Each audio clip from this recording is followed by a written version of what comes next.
Hey, you guys. Hello. It's David and Trevor. Hello, folks. It's Trevor. Trevor and I are compadres. We've been traveling the road to happy destiny for quite some time, haven't we? Some kind of destiny. Could be Yeah, happy destiny. can be happy. Yeah, can be sad. Whatever it is, it keeps flowing. Yeah, it's always changing. We're on the road of destiny together. So, Trevor, I'll go right to it. Why are we here today? Trevor has been facilitating the Enlightenment Intensive for how many years? Facilitating, I think the first one I gave in 2014. Okay. So yeah. So 7 years. How long? When did you take your first one? 2002. Oh my gosh. So Trevor's been in the, some of us call it the Satori experience, some we call it the Enlightenment Intensive. The process is we ask a Zen koan a question, and we go deep into the question. And Who am I? Who am I? The main one. Yeah. Hi, Darlene, Wendy, Loretta, Lizzie. Nice to see you guys. So I'm going to just tell a little bit about my experience because I have some experience with this process, and if any of you have been watching my videos the last several months or even year, I've been saying you've got to do this process. You've got to do this process because many of you, are watching what I'm doing because you're interested in awakening. You're interested in consciousness. You have an interest in being more here. And I've said often that this is the fast track. Yeah, it's a highly effective modality. Yeah. Isn't it great? It's the friggin' fast track. He says it's a highly effective modality. I love Technician in me. Yeah. and it kicks ass. It really does. And so if you've been years meditating and you've been chanting and maybe you haven't been doing any of this stuff, but and in service, and you're still caught in sometimes in fear and anger and resentment, and you don't see it as a story, you see it as you. This will knock that out of you, I believe. And I mean, I can say this because Trevor's not likely to make any claims, but I can because I'm not in the position. Yeah. Yeah. Well, I could make claims. I mean, that's sort of specifically using the language that you use was David's experience, where this idea of the story getting knocked out sort of thing, and that was specific to his experience. But that, I think, you could use that as a parallel to somebody else's experience, and it's kind of the same process going on. You just had a different sort of understanding. So for others, it might be something like, letting go of attachment, or they use different language. So it's basically coming out of the illusion of duality, and if you're lucky, into an experience of direct union.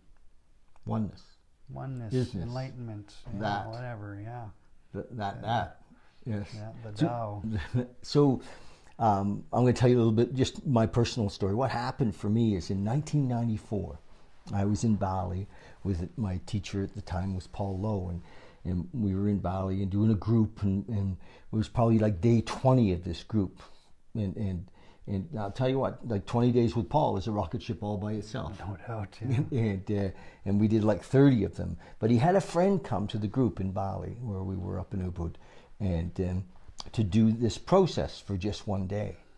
And so they introduced this to us, and I was, okay, we'll do this. And my body physically rejected it. It was like I got sick. I had to crawl out of the room. It was like, are you kidding? And I did. Doesn't sound like a good sales pitch. It wasn't. My body said no way, and I just, wasn't quite ready for it. No, and I had no idea that ego, was really rejecting Yeah. You know, my mind was saying, no way, you know, we're letting you be here in Valley in this group, but you're not gonna, you know, you're not going this deep, you know. Right. And so I remember like it was yesterday. I remember literally crawling out of this room, and in '94, and I said to myself and some others, "There's no way I'm ever going to do that again." That was, you know, so I didn't realize what had happened. That, you know, my system was just rejecting it, and so years went by, and '94 to was it last year, 2019? About a year ago, I'd say, yeah. 2019. So that's a long time went by, and I did a lot of other work. I mean, tons of other work and tons of other teachers, and you know, and I've read a million books, and I've had experiences. Like some amazing awakening experiences, and last year it was you know, I just closed my business, and I was sitting with my son Regan, and Regan had been in Pune and had done a 7-day. 7-day Enlightenment Intensive. Yes, yeah, they're great. Yeah, they call it a Satori experience. I've done there. 10 of them. Yeah. And so wow, it's my son, and we were sitting in the parking lot at Earl's, and he said, "Dad, what are you going to do? What's next?" And a beautiful young man, and you know, wondering about what his dad's going to do next. You know, it's nice, it's sweet, and I said, "I don't know." And he said, "Well, I think you know, you need something that's really going to shake you up. You know, something that's just gonna just shake you up." And I'm sitting in the parking lot, and I looked at him, and I said, "My friend Trevor is doing this Satori experience, Enlightenment Intensive in about 2 weeks." He said, "Great, that's it." and I was like, "No way." And you know, called me up and told me you did not want to do it, so you were coming. So I had like I was I call it a really strong againstness. I was like, "Are you kidding? I'm not doing that. No way." And I called Trevor, and you know, Trevor and I've known each other a long time. I don't know how he kept letting me slip through the net in all these years, but you know, because he doesn't actually promote this. You don't. You know, you allow people to come. And I, you know, it's just this kind of a paradox there. I do want to promote more in the sense of just getting it out there, getting it known, but I don't sell it. No, I offer it. You know, it's not something that you know, I used to believe and earlier that, you know, everybody should do this. This is just the best thing ever. And now it's like, well, it's a very powerful thing, and there are other things that are also powerful, and some things will call some people and others will call other people, and so it's just a matter of whether or not you're feeling called to do this. And then if you are feeling called and you're feeling something's in the way, then I'm all on board with helping you get through that.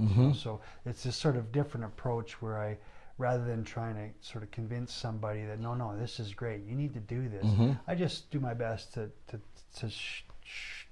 show what it is, and if somebody feels drawn, then I jump in the ring, so to speak, and do everything I can to get them there once they've told me they want to go. And you did that with me last year. Yeah. I mean, I was, you know, like I just closed my stores, a little short of cash, things were, you know, I was not in a real good spot. Yeah. And you said, well, just, you know, do what you can, and it came together. Yeah. So, but what happened for me? Yeah, talk about that. In the experience, you know, I went there with some apprehension. You know, it was up in the boonies, around Carolina somewhere, and Caroline, you know, not far from Sundre. Lazy M Lodge is where it's going to be at. And you know, so they got me out in the country, right? And we get there, and of course, you know, I can only tell my experience, and we were checking in, and he said, give me your cell phone. So, what do you mean? He said, well, you're not going to need it for the next 3 or 4 days, and oh, by the way, give me your keys. And it's actually Mira who does that, and she's very, very good at it. But yeah, that's right. Yeah, and not because you know, we're keeping anybody there, you know, without their control, but it's so that Because the ego wants to run away from this thing and from the process of facing itself ultimately. I guess that's one way of putting it. And so we just want you to have to come and talk to me first before you make the decision to leave, because there might be usually just a simple adjustment in the way you're approaching this can help a person get through this barrier that they've come up against. To that relax. They just really want to turn around. Yeah. And in fact, that's a sign of the commitment. Like in this work, maybe others, but I speak about what I know is this work, is that when you get to a place where you're really uncomfortable and you do not want to be there, and it seems like this is absolutely terrible and I really want to go home, and you're doing really well. That's a really good sign. You've worked through, the sort of surface level to the deeper barrier that's within. That's this is shadow work in a way, and it doesn't necessarily have to be that way. The crises that people run into are all very different and unique to themselves. So some people is quite pleasant all the way through. It depends on where you're at in life, but for other people it can be really hard work. Can be challenging, yeah. Can be challenging. It wasn't terribly painful for me, although Toby and Kathy were reminding me the other night that what did happen is my body was falling asleep. Yeah, you definitely faced the barrier of being tired often.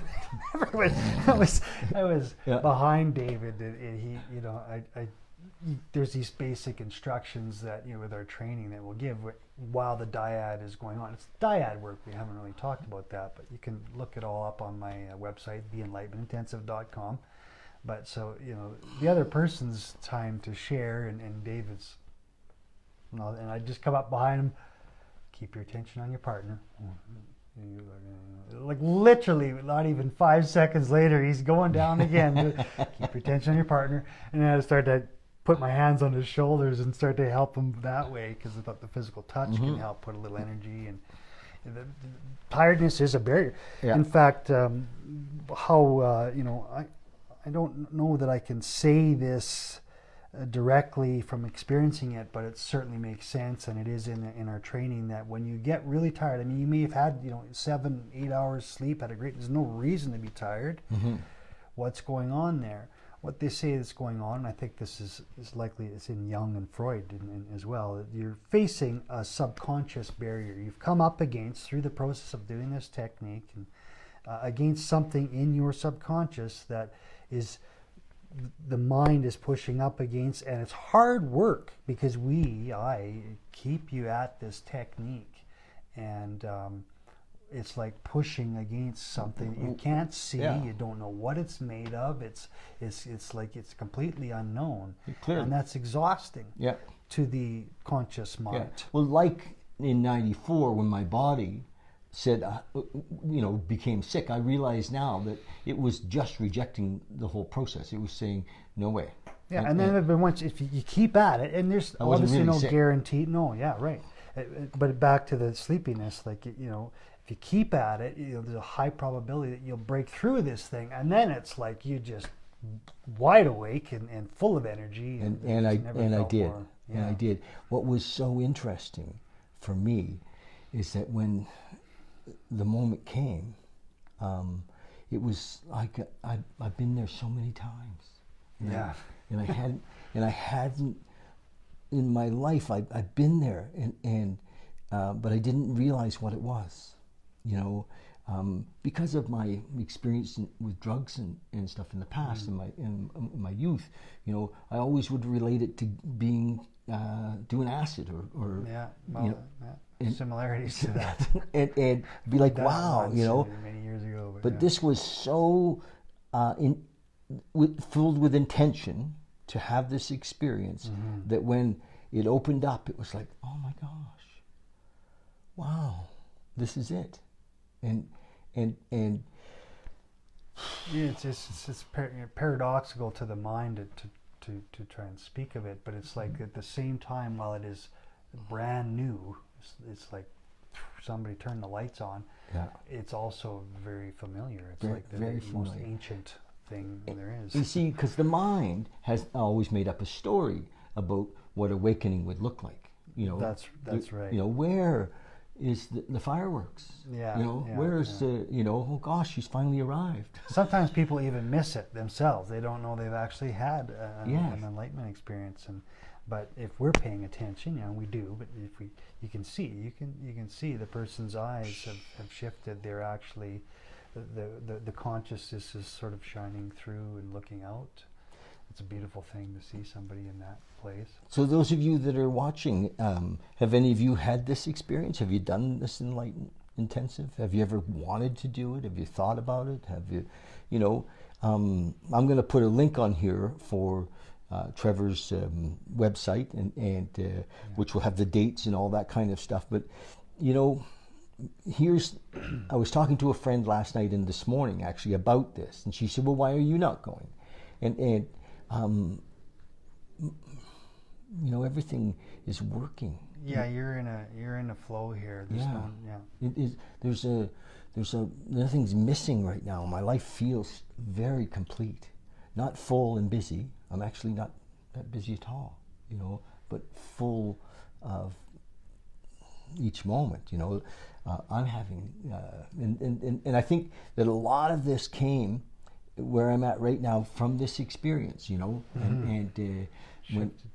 when I turned Muji on in January, a few months after this experience, and he does this pointing, and he walks us into a space of nothingness, or, you know, past all thought, and I call it the isness, and what's beautiful about that is the stillness, way beyond quiet. Way beyond quiet. It's just still. It's like, and I'm experiencing that, you know, in my life. Yeah. And so there aren't a lot of dramas. You know, I'm not feeling anger. I was telling Nathaniel the other day, I dropped my iPad on the floor, and the face of it just shattered, and there was nothing. Yeah, right. That's great. There was nothing. Yeah, it was like, that would be a big one. Look. You know, it was like, oh, okay. Interesting. Yeah.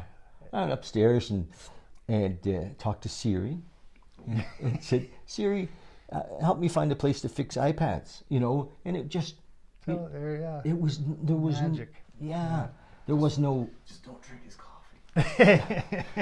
And you know what? From the old me, I would be angry at myself. Yeah. Blaming, you had too much in your hands, Yeah. you know, all that stuff. It's just gone.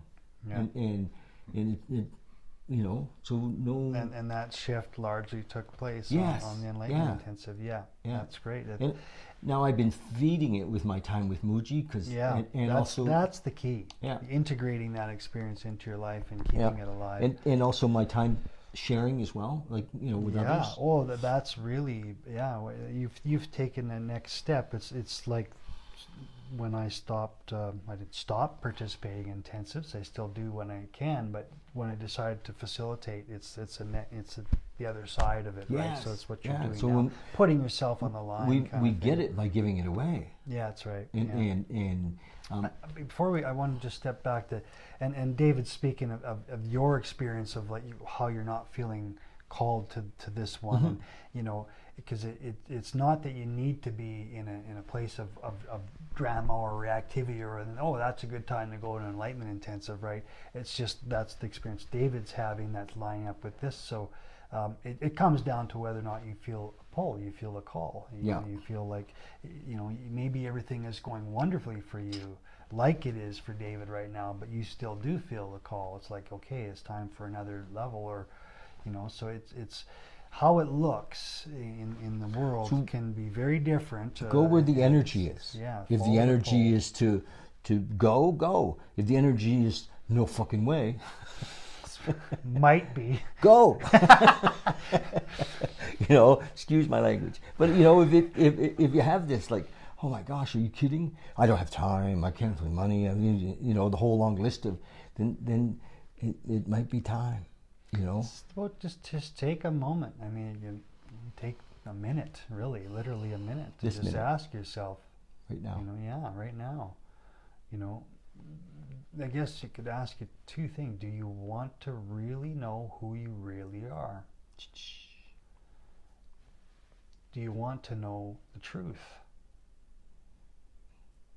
You know, do these things interest you?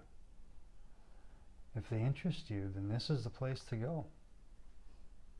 You know, and there is the question, what am I, as well. Generally, people would start with who am I, but some people might really know who they are, and maybe the question, what am I, is really like, you know, it's that feeling of like, I am really wanting to know. Just like somebody, I'm fascinated with sharks. You know, shark people, they just can't get enough of being in the water with sharks.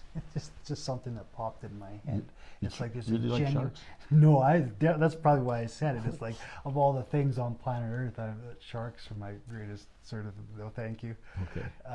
But it's like, just that idea of something that, you know, when a person first discovered that they were fascinated by sharks, and they just had this pull, they got to go and see. That's the kind of feeling we're talking about. When I say, you know, tell me who you are, you know, and you ask yourself the question, who am I? Does that make you really want to know? And if it does, then maybe this is the place for you, or the truth. So those are the fundamental reasons for coming to an Enlightenment Intensive, that I and the other staff will be sort of guiding you towards that question, who am I? Truth of this moment. I'm never going to be telling anybody what the truth is, who they are, just guiding them to do this technique and holding the space, the container to do this deep work, and helping them through the barriers. You know, those are the sort of the three main components. Now, all that said, if you have other reasons, you know, those are the purpose of the Enlightenment Intensive. Okay, the sole purpose of the Enlightenment Intensive is to give the participant the best possible opportunity at having the deepest direct experience of absolute truth possible. It is all about this. Be here now. And you've got to have some interest in that, because that's what I'm going to be holding you to. But there may be something else in your life. Maybe you just, you know, you're just not feeling well, and you need something because it's like, I can't deal with this suffering anymore. Maybe it's, you know, I'm just really feeling like I don't know what's next in life, or whatever it is that you're feeling.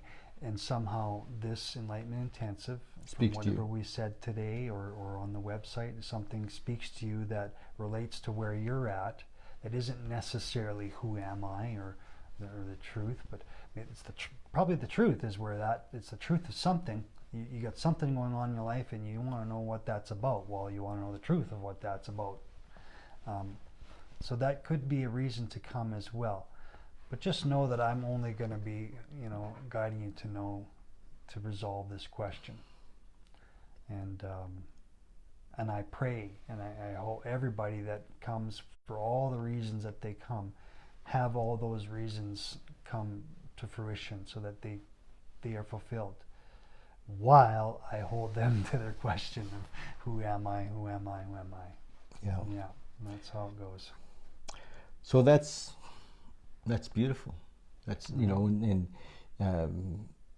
the one I